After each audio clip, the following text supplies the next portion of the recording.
oldest police officer in the world, still working, 96 years old, trained these guys.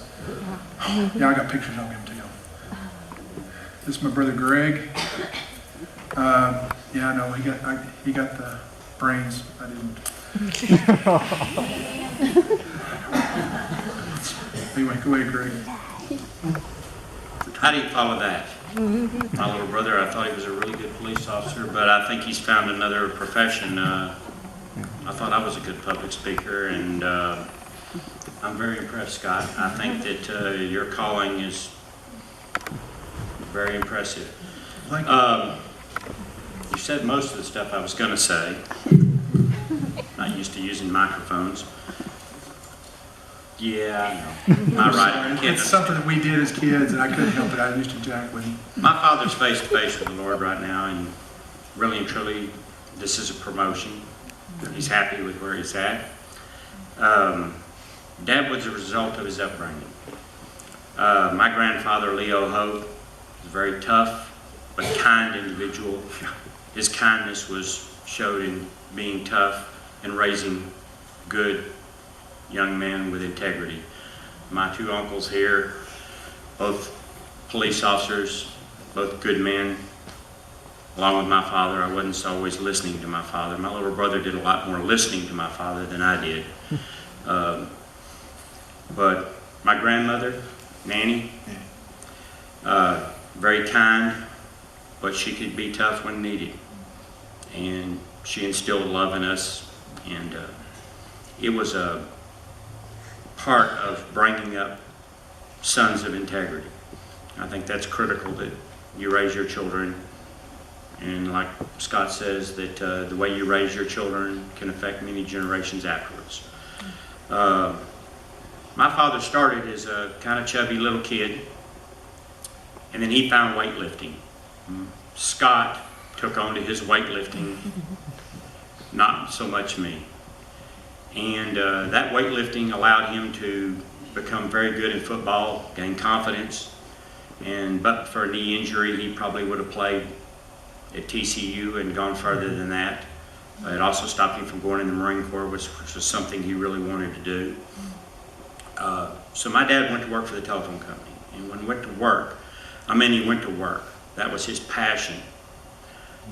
Growing up, we were telephone company kids. We had a bell on the outside of our house. At 27, he became, or 23, he became the youngest supervisor in the history of Southwestern Bell. And we were moved to Weatherford, and I went to first grade there, first year of desegregation, and my father instilled in us a sense of what was right, dealing with people of other races, that we should not look at skin color, but we should look at what was inside.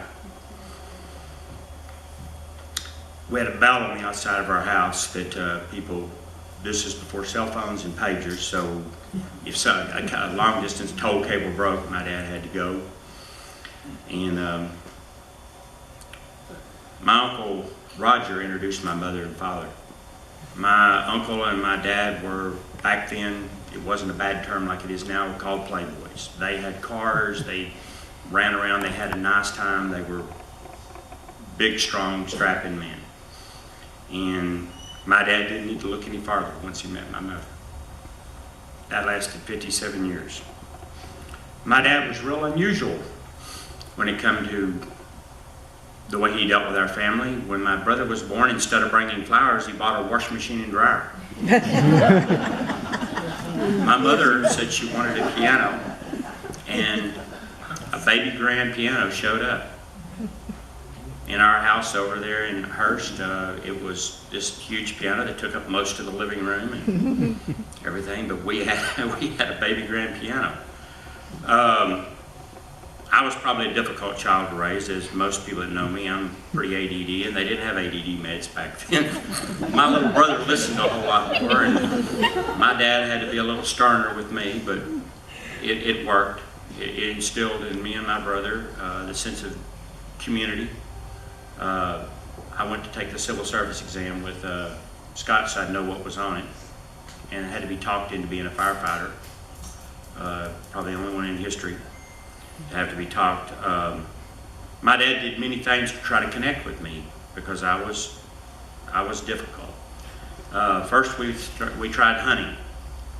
So my dad, a city boy, we went out and we shot a whole bag full of quail and came home and we're cooking it for the neighbors until one of the neighbors noticed all the yellow feathers. Because we didn't know what a quail was. But we shot every yellow-bellied sapsucker in the county. Field larks.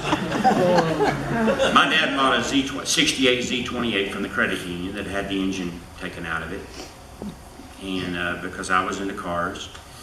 And we bought a motor from the man next door and put a hot rod motor in it. My dad had always he had Corvettes and MGs, and he was very calm with the car. It was pretty fast. It was a rare car. Until he caught me standing in the back seat with my brother sitting in the front seat, no seat belts, and my mother banging gears, racing her friend Janice Looney through the intersection at Kemp and Southwest Parkway, and my mother could drive at 4 speed.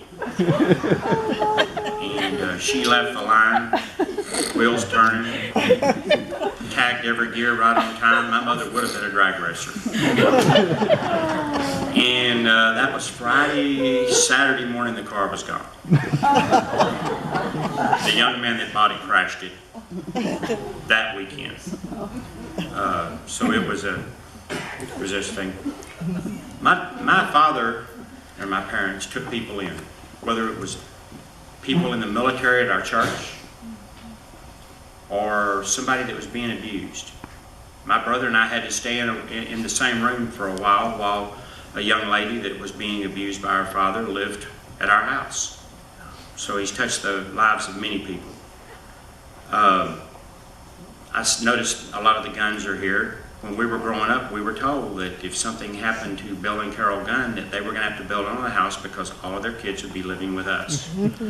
And yes, 2 of them were born on our couch, or were started with, they were almost born on our couch.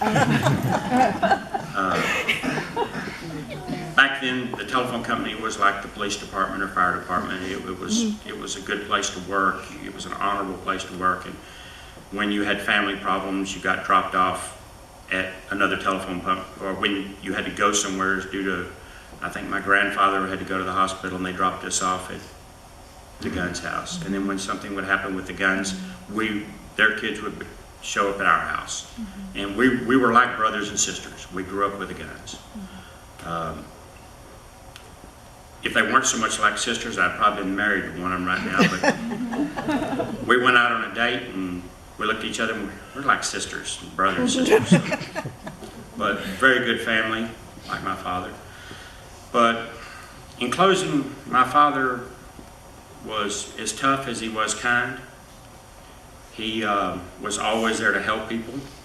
He didn't care if anybody knew that he helped people. Like my brother said, if somebody needed something and couldn't afford it, he took care of it.